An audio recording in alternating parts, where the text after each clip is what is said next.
बिहार में तीसरे चरण के लोकसभा चुनाव का प्रचार प्रसार अब थम चुका है। वह लोग जो है घरों से निकल करके उम्मीदवारों के भविष्य के फैसला करने वाले हैं। ऐसी स्थिति में क्या है वहाँ का जातीय समीकरण, क्या है वहाँ का कैटेगरी वाइज समीकरण, क्या है वहाँ का पोलराइजेशन, किस प्रकार का ध्रुवीकरण है और कौन सा पार्टी के कौन सा उम्मीदवार जीतने वाला है, कौन सा पार्टी के कौन सा उम्मीदवार में कितना दम है और कौन सा उम्मीदवार के प्रति लोगों का झुकाव ज़्यादा है। दोस्तों नमस्कार, प्रणाम। मैं हूं पवन चंचल और आप देखना शुरू कर चुके हैं जन जोश न्यूज़। अगर आप इसे फेसबुक पे देख रहे हैं तो फॉलो कीजिए और यूट्यूब पे देख रहे हैं तो सब्सक्राइब कीजिए। देखिए, अररिया लोकसभा क्षेत्र को डिकोड करने से पहले हम उम्मीदवारों के बारे में जान लेते हैं। वहाँ पे दो उम्मीदवार हैं जो टक्कर में है और दोनों उम्मीदवारों के पास कितनी संपत्ति है, कितने एफआईआर हैं, उनके पास क्या क्वालिफिकेशन है। कि अररिया लोकसभा क्षेत्र में दो उम्मीदवार हैं जो टक्कर में हैं और दो ही उम्मीदवार एक दूसरे को पटकनी दे सकते हैं। पहला हम चलते हैं आरजेडी के उम्मीदवार यानी महागठबंधन के उम्मीदवार शाहनवाज आलम हैं और दूसरी तरफ एनडीए के यानी बीजेपी के सिंबल पर जो उम्मीदवार है प्रदीप कुमार सिंह हैं। शाहनवाज आलम की उम्र 42 साल हो चुका है और प्रदीप कुमार सिंह की उम्र जो है 58 साल हो चुका है। आरजेडी प्रत्याशी शाहनवाज आलम की जो शिक्षा है एलएलबी कर चुके हैं और दूसरी तरफ प्रदीप कुमार सिंह जो है मात्र 10वीं पास है। वही शाहनवाज आलम की हम बात करें तो उनके पास संपत्ति जो है लगभग 2 करोड़ की है और वहीं प्रदीप कुमार के पास जो संपत्ति जो है 57.93 लाख की है।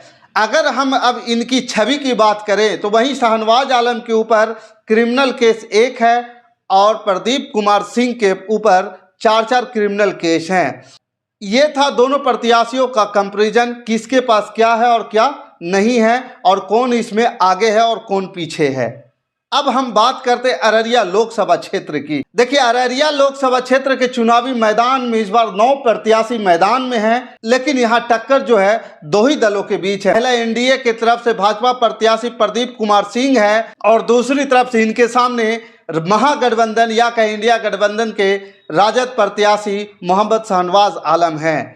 मुस्लिम यादव समीकरण के सहारे राजद 2014 में लोकसभा चुनाव और 2018 में उपचुनाव की तरह बड़ी जीत हासिल करने की जुगत में है। 2014 के चुनाव में राजद के उम्मीदवार मोहम्मद तस्लीमुद्दीन ने बड़ी जीत दर्ज की थी। उन्हें 4,07,978 वोट मिले थे, जबकि भाजपा प्रत्याशी प्रदीप कुमार सिंह को 2,61,474 वोट ही मिले थे।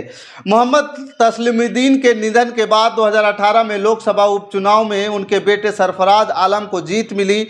उन्हें 5,09,334 वोट मिले थे। इसमें भी भाजपा के प्रदीप सिंह दूसरे नंबर पर रहे। 2019 में बीजेपी ने इस सीट में सेंधमारी की और प्रदीप सिंह चुनाव जीत गए। पिछले चुनाव में इन्हें 6,18,434 वोट मिले थे। इस सीट पर प्रदीप सिंह की यह दूसरी जीत थी। इससे पहले वो 2009 के लोकसभा चुनाव जीत चुके हैं। अब वर्तमान में हवा का रुख भाजपा के इस प्रत्याशी की ओर ही है।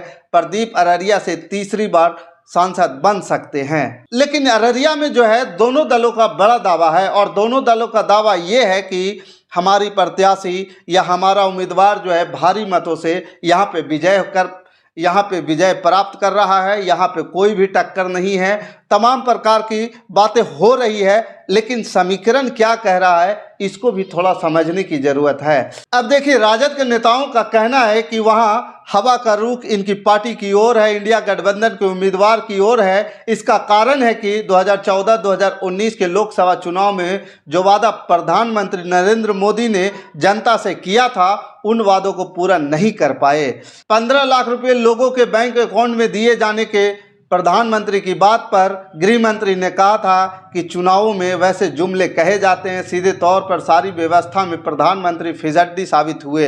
नरेंद्र मोदी पर लोगों का यकीन नहीं है। यही कारण है कि बिहार में इंडी गठबंधन या कहीं इंडिया गठबंधन या कहीं महागठबंधन की बयार बह रही है। 17 महीने तेजस्वी यादव बिहार में डिप्टी सीएम रहे। उन्होंने नौकरियां दी और आगे भी वो रोजगार देने की बात कर रहे। इसलिए इनकी राजद पार्टी जीत रही है। दोनों का ही पलड़ा भारी है। अब दूसरी तरफ हम बात करते हैं बीजेपी के एनडीए गठबंधन के नेताओं ने जो अपना तर्क दे रहे हैं कि उनका तर्क क्या है कि किस आधार पर वो जीत रहे हैं। बीजेपी नेता का दावा है कि हवा का रुख भाजपा और हमारे प्रत्याशी की ओर है, क्योंकि पिछले 10 सालों में नरेंद्र मोदी की सरकार ने जो काम किया है और जनहित की योजनाएं उनके द्वारा लाई गई है, इसे लेकर पार्टी जनता के बीच जा रही है। हम लोग पूरी तरह से आश्वस्त हैं कि इस बार माहौल भाजपा के पक्ष में है। मोदी जी का जो सपना है इस बार 400 पार वो पूरा होगा। अब देखिए, पिछला चुनावी माहौल का थोड़ा सा विश्लेषण कर लेते हैं, उस पर चर्चा कर लेते हैं।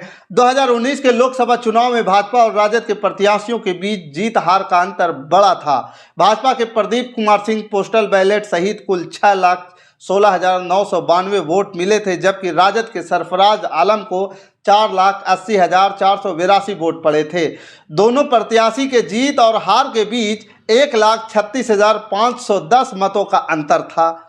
अब इस बात को समझने वाला है कि जिस प्रकार से वहाँ पे अररिया में जो मतों के बीच का अंतर है इसको समझिए, और वहाँ का जो जातीय समीकरण है इसको भी समझिए, वहाँ का जो चुनावी माहौल है उस बात को भी समझिए। जिस प्रकार से मीडिया में निकल करके आ रहा है, लोग जो जा रहे हैं वहाँ पे लोगों से बातचीत कर रहे हैं, उससे जो है घमासान टक्कर की बात निकल के आ रही है। हालांकि ये बात अलग है कि आरजेडी के नेता दावा कर रहे हैं कि हम जीत रहे हैं और बीजेपी के नेता दावा कर रहे हैं कि वो जीत रहे हैं, लेकिन ये दोनों की बात अलग है। इनको खारिज करते हुए हम लोग बात करते हैं, आते हैं सीधे तौर पर वहाँ के जनता के बीच में क्या माहौल है, वहाँ के जनता क्या चाह रही है। देखिए, इस बात को लेकर के एक दिलचस्प फैक्टर है, जब 2014 में सबसे ज़बरदस्त मोदी लहर था उस समय वहाँ पे बीजेपी सीट पर कब्जा नहीं कर पाई।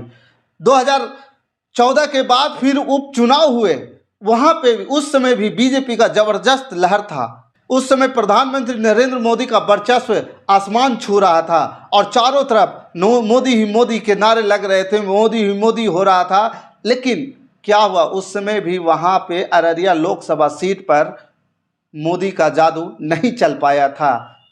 लेकिन अचानक फिर 2019 में मोदी का जादू चल गया, वहाँ पे जो है अररिया से प्रदीप कुमार सिंह जीत गए।